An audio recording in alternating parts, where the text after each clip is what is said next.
اور مرحلہ وائز آگے بڑھتے بڑھتے تمہاری انسانیت تمہارے اعتبار سے کامل ہوئی تو اب تم اپنے آپ کو انسان کہتے ہو، تو غور تو کرو. یعنی کہ ایک ایسی بات ہے کہ جس میں انداز سوال کا ہے لیکن حقیقت میں سوال نہیں ہے. پروردگار عالم انسان کو بتا رہا ہے تم یاد تو کرو تم ایک زمانے میں کچھ بھی نہیں تھے، عدم تھے. تو جس رحیم خدا نے، جس رحمان خدا نے تم کو عدم سے وجود بخشا ہے، اس کے احکامات کا کچھ تو پاس رکھو. اپنے گھروں میں بیٹھے ہوئے ہو اور اگر گھر میں بچوں کے ساتھ زیادہ وقت گزارنا پڑ رہا ہے تو ایسا تو نہیں کہ تمہارے ہاتھ سے جو ہے خوش کھلتی جا رہی ہے، زوجہ کے ساتھ رویے میں ترشی آ رہی ہے، بچوں کے ساتھ گفتگو میں تندی آ رہی ہے. ایسا تو نہیں ہے. اگر ایسا ہو رہا ہے تو میں پہلے کہہ چکا ہوں ہم تو آزمائے جا رہے ہیں. آزمائے کیسے جا رہے ہیں؟ صرف آزمانے کی ایک جہت ہمارا عقیدہ ہے کیا؟ ہمارے اخلاق بھی تو ہے. جو لوگ ہمارے منہون منت ہے، جو ہمارے زیر کفالت ہے، جن کے ہم ولی ہو سکتے ہیں، جن کی ہم دیکھ رکھ کرتے ہیں، وہ ہم سے کیا توقع رکھا ہے؟ کیا ہم ان کے لیے تو کورونا نہیں بن گئے؟ کیا ہم ان کے لیے تو تکلیف نہیں بن گئے؟ ایک باپ ہونے کے ناطے، ایک ولی ہونے کے ناطے، ایک ماں ہونے کے ناطے، بڑا بھائی ہونے کے ناطے، بڑی بہن ہونے کے ناطے ہمارا اپنے چھوٹوں کی نسبت سے کیا فریضہ ہے اور چھوٹوں کا بڑوں کی نسبت سے کیا فریضہ ہے؟ کیا یہ ہمارا امتحان نہیں ہے، آزمائش نہیں ہے؟ اگر آزمائش ہے یہ بھی تو اس میں بھی دوستو پورا اترنا پڑے گا.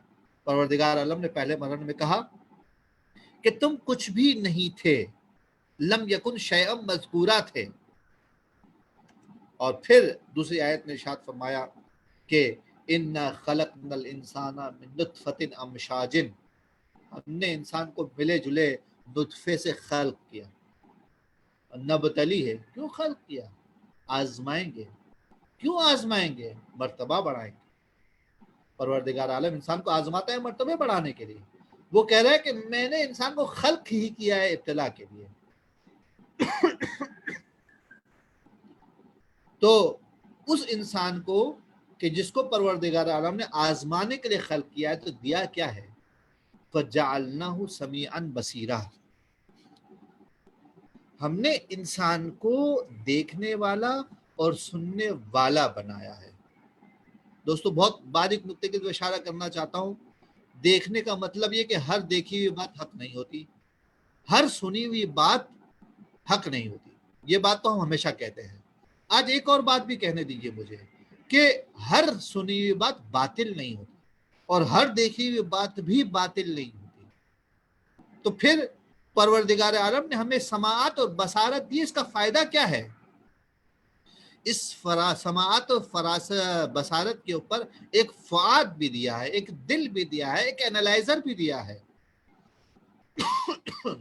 جو یہ کہتا ہے کہ جو سنتے ہو اس کو اینالائز کرو، جو دیکھتے ہو اس کو اینالائز کرو، عبرت لو، سیکھو. ایسا نہ ہو کہ کسی کی بات سن کے تم غلط عمل کر دو، ایسا نہ ہو کہ کسی کی بات کا انکار کر کے تم غلط عمل کر دو. نہیں، بات کو سنو، اس میں کوئی حقیقت چھپی ہوگی، غور و فکر تو کرو، تفکر تو کرو. لیکن تمہارا جو ہتھیار ہے جو تمہیں کامیاب کرے گا اس آزمائش میں، وہ ہتھیار، ایک ہتھیار کیا دیا ہے پروردگار نے؟ سماعت اور بصارت دی ہے.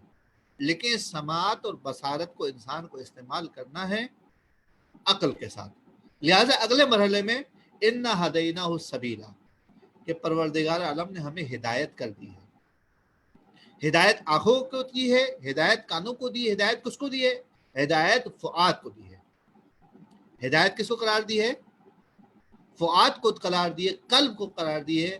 اب جب قلب کو ہدایت آ گئی، اس کو راستہ مل گیا ہے، تمہیں معلومات مل گئی کہ اس میں بیماری ہے، تمہیں معلومات مل گئی کہ جنابلی بیماری جب ہو تو پروردگار عالم سے لو لگاؤ. اب علم اور دین دونوں کو ساتھ لے کے چل رہا ہوں، ان دونوں میں تعارض نہیں ہے. علم کہہ رہا ہے کہ بیماری آ چکی ہے، دین کہہ رہا ہے کہ جب بیماری آ جائے تو پروردگار عالم سے لو لگاؤ.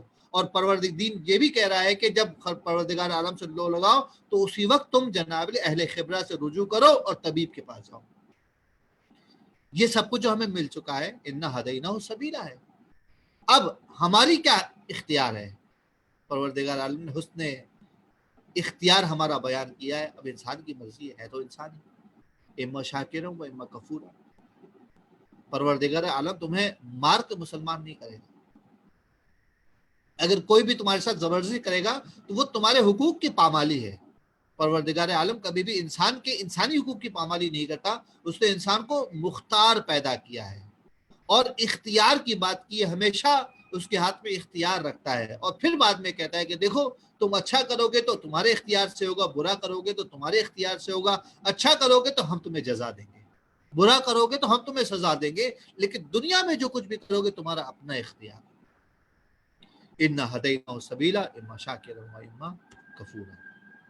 اب پروردگار عالم نے جزا و سزا کی بات کہہ دی ہے. انا اعتدنا للکافرین سلاسلا و اغلالا و سعیرا. ہم نے کافروں کے لیے، کفران نعمت کرنے والوں کے لیے، ہدایت جیسی نعمت کا انکار کرنے والوں کے لیے سلاسل بنائے ہیں، بیڑیاں بنائی ہیں، اغلال توق بنائے ہیں، سعیر بنایا ہے، جہنم میں کھولتا ہوا پانی یا جہنم کی آگ بنائی ہے. یہ ایک پہلو تھا کہ جو مخالفت کرے. لیکن دوسری جانب ان الابرار یشربون من کأس کان مزاجها کافورا. ابرار ایسے جاموں سے پیئیں گے کہ جن سے کافور کی مہک آتی ہوگی، اور ایسے ان کو چشمے ملیں گے کہ یشرب بہا عباد اللہ ہے، کہ جس سے اللہ کے بندے پیئیں گے، جن کو پروردگار عالم نے بندگی کی سند اختیار عطا فرمائی ہے. ان کے اندر مولا حسین شامل ہے، حضرت ختمی مرتبت شامل ہے، حضرت امیر شامل ہے، حضرت زہرا شامل ہے، تمام انبیاء، تمام اولیاء شامل ہیں. کیا کرامت ہے انسان کی، اس انسان کی جس نے ہدایت کا شکران ادا کیا اور شکر کیا کہ اسے اس چشمے سے پینے کو ملے گا جس سے صرف اور صرف اللہ کے بندے پیتے ہیں. وَيُفَجِّرُونَهَا تَفْجِيرًا. اور یہ اللہ کے بندے اسے ہر جگہ ہر سو پھیلا دیں گے. بس عزیزوں، اسی پر ہم گفتگو کو ختم کرتے ہیں. وقت بھی آج تھوڑا زیادہ لے چکا ہوں. انشاءاللہ آپ درگزر فرمائیں گے. سورہ فاتحہ کی نماز ہے. کل مومن مومنات جن کا کوئی فاتحہ پڑھنے والا نہیں ہے، خصوصیت سے ناظرین اور حاضرین اور سامعین کے مرحومین، اور سید ذاکر حسین نقوی، سیدہ کنیز نقوی، اور کل مومن مومنات، علماء، شہداء جن کا کوئی فاتحہ پڑھنے والا نہیں، ان سب کو ذہن میں رکھتے ہوئے رحم اللہ من قرأ الفاتحہ. بسم اللہ الرحمن الرحیم. الحمد للہ رب العالمین الرحمن الرحیم مالک یوم الدین. ایاک نعبد و ایاک نستعین. اہدنا الصراط المستقیم صراط الذین انعمت علیہم غیر المغضوب علیہم ولا الضالین. بسم اللہ الرحمن الرحیم. قل هو اللہ احد اللہ الصمد لم یلد ولم یولد ولم یکن له کفوا احد. بسم اللہ الرحمن الرحیم. قل هو اللہ احد اللہ الصمد لم یلد ولم یولد ولم یکن له کفوا احد. بسم اللہ الرحمن الرحیم. انا اعطیناک الکوثر فصل لربک وانحر ان شانئک هو الابتر. اللهم اغفر للمؤمنين والمؤمنات المسلمين والمسلمات الأحياء منهم والأموات. تابع اللهم بيننا وبينهم بالخيرات وتقبل منا إنك سميع الدعوات. عزیزوں، محمد تقی نے یہاں پر کوئز بھی آپ کے ساتھ شیئر کر دیا ہے، آپ اپنے چیٹ باکس میں چیک کر لیں. تو جو اس میں شرکت کرنا چاہے وہ اس میں شرکت بھی کر سکتے ہیں. دعا میں یاد رکھیے گا. پروردگار عالم تمام مومنین کو اپنی حفظ و امان میں رکھے، ہر قسم کی بلا و وبا سے نجات دے. وآخر دعوانا ان الحمد للہ رب العالمین.